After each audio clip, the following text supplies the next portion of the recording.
Welcome to Roughing It with Ruth.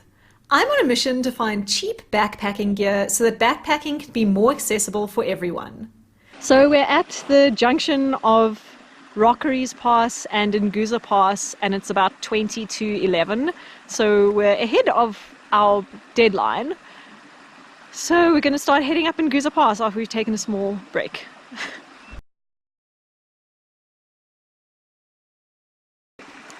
On this hike, I'm taking all of the same budget gear that I had on my previous Drakensberg hike, except for 3 significant changes. The one of which was kind of a mistake. It's this jacket that I was wearing this morning because it was cold, and I meant to put it back in the car when we started hiking, and then I forgot. I think it's a Nike cotton jacket. It's not any sort of technical material. It's just cotton. But it's nice to have an extra warm layer.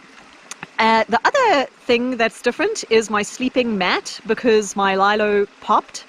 I now have just a foam mat, but a different one to the one that I was using before, which is about double the thickness, and it was quite expensive. It was 340 Rand, but I did sleep on it last night and it was much more comfortable than the other one, so I think the price is probably worth it.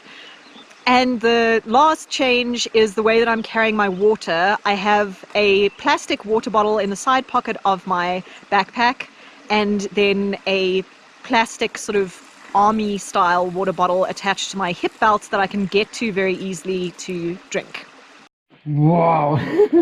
Look at that! Do you think we're scurrying up there? I think so.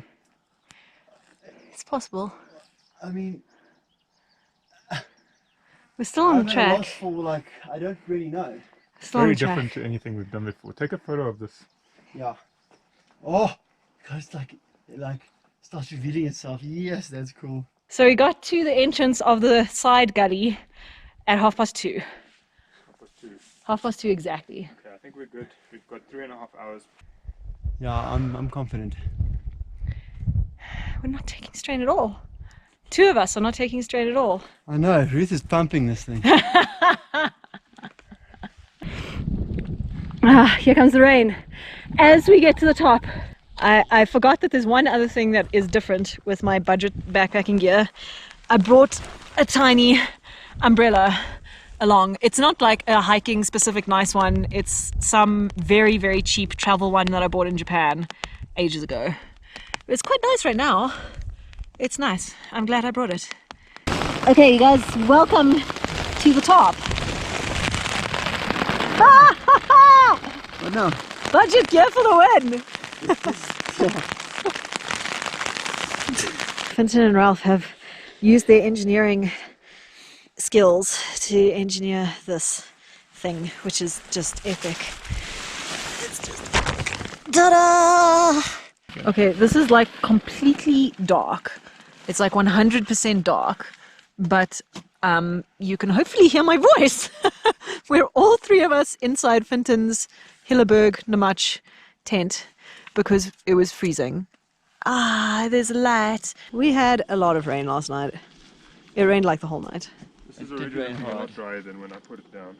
Although I didn't actually sleep underneath the tarp, we did use it quite a bit yesterday, and we did use the little area that we constructed using the tarp for storage, and I'm going to try hard to sleep under it tonight. It's very difficult when Finton brings his Namach tent along and it's raining and it's freezing and it's nice and warm.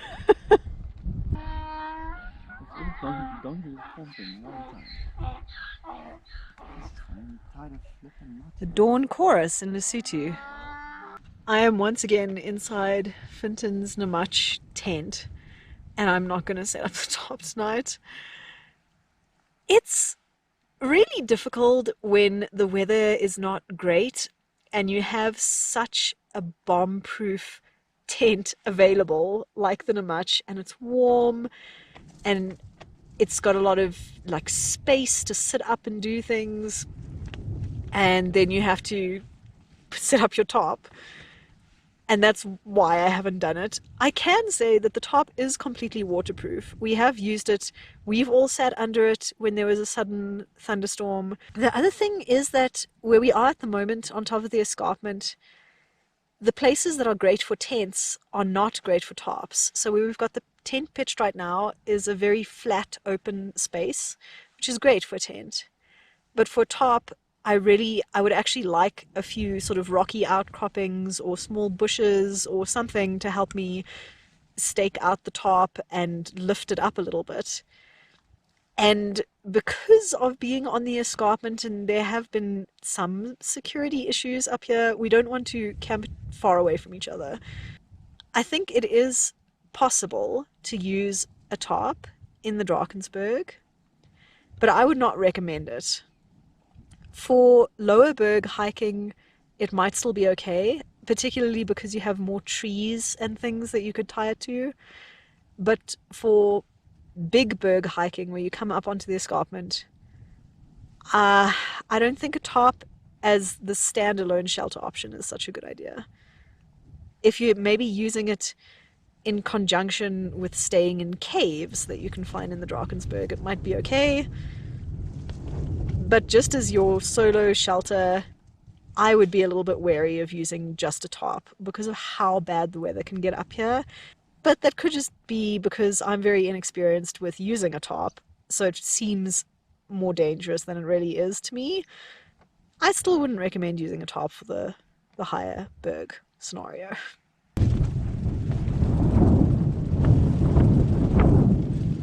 It is really quite windy now, and the Namach is just shrugging it off like it's nothing.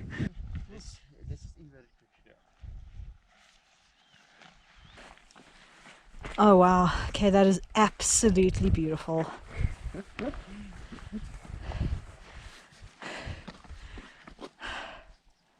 So far, using my budget gear, the stuff that's really impressed me is my sleeping system. My sleeping bag is extremely warm and my sleeping pad is actually really comfortable. The only downside of the sleeping bag is that it's quite restrictive if you zip it up. Like there's not a lot of wiggle room in there, but it's very warm. So both nights I've actually just had it fully unzipped and used it as a duvet. And the only downside of the sleeping mat is that it's really bulky. So I have to tie it to the outside of my pack and it's very, very big. I have to remember that it's there if I'm going downhill. Something that I haven't used at all on this trip is the little Esbit stove from Coughlin's. I used it on my last trip, but this trip I haven't used it at all because the weather's been kind of cold and rainy, and it's just been so much nicer to be able to get water really fast from the MSR reactor. So I haven't used that stove at all. And the tarp I haven't used as my primary shelter at all.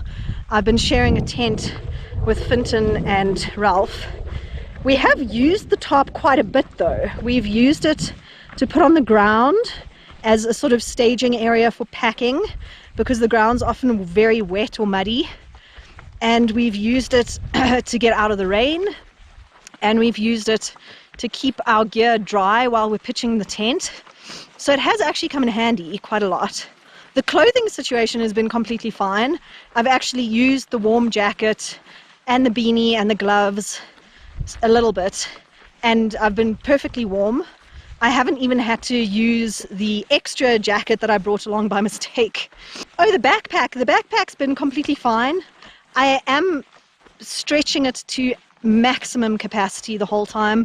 You can kind of see all the seams are taking a little bit of strain, but it's functioning perfectly well.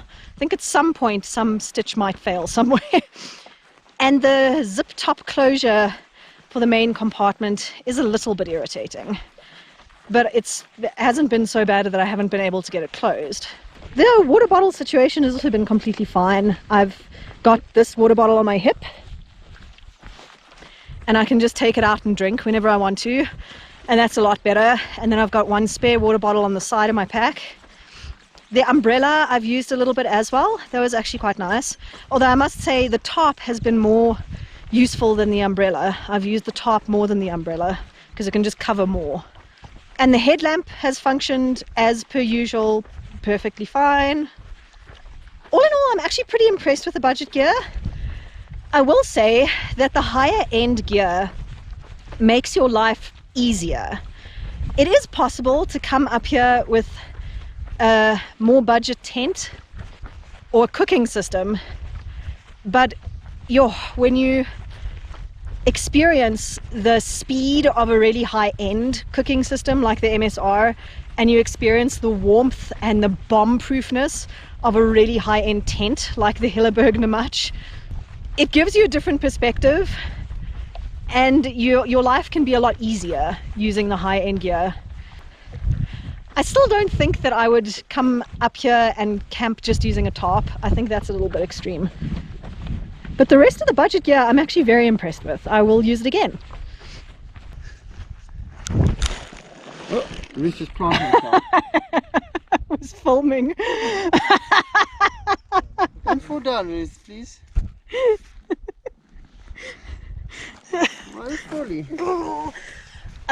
No, it was intentional.